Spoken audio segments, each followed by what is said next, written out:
So now, there are a lot of Web 2.0 consultants who make a lot of money. In fact, they make their livings on this kind of stuff. I'm going to try to save you all the time and all the money and go through it in the next 3 minutes, so bear with me. I started a website back in 2005 with a few friends of mine called Reddit.com.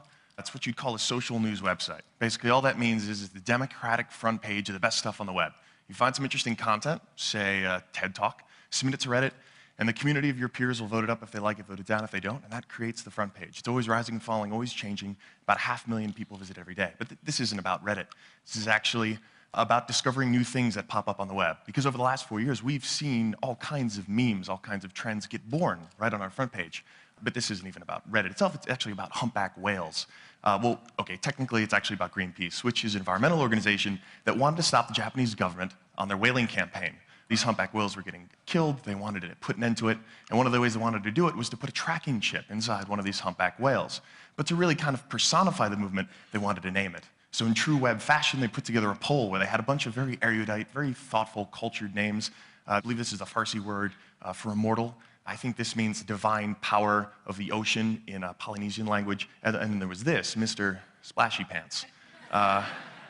And this was a special name. Mr. Pants, or Splashy to his friends, was very popular on the internet. In fact, someone on Reddit thought, oh, what a great thing, we should all vote this up. And you know, Redditors responded and all agreed.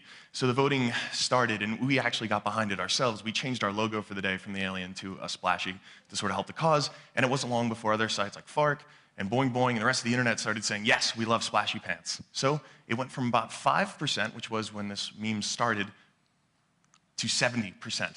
At the end of voting, which is pretty impressive, right? We won. Mr. Splashy Pants was chosen. Just kidding. Okay, so Greenpeace actually wasn't that crazy about it because they wanted one of their more thoughtful names to win. So they said, no, we're just kidding. We'll give it another week of voting.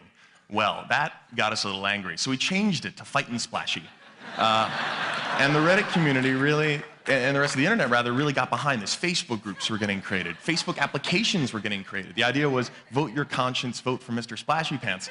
And people were putting up signs in the real world about this whale.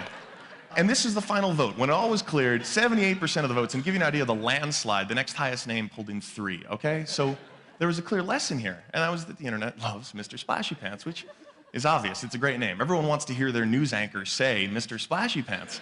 And I think that's what helped drive this.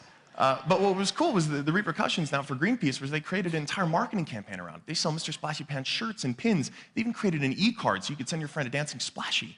But what was even more important was the fact that they actually accomplished their mission. Japanese government called off their whaling expedition, mission accomplished. Greenpeace was thrilled, the whales were happy, that's a quote.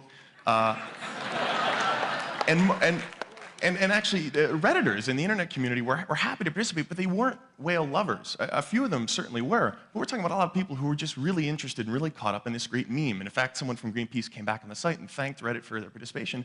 But this wasn't really out of altruism. This was just out of interest in doing something cool. And this is kind of how the internet works. And this is that great big secret.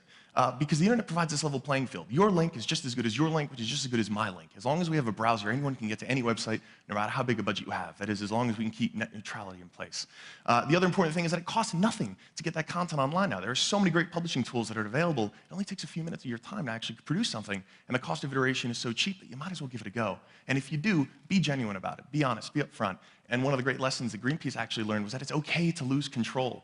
It's okay to take yourself a little less seriously, given that even though it's a very serious cause, you could ultimately achieve your final goal.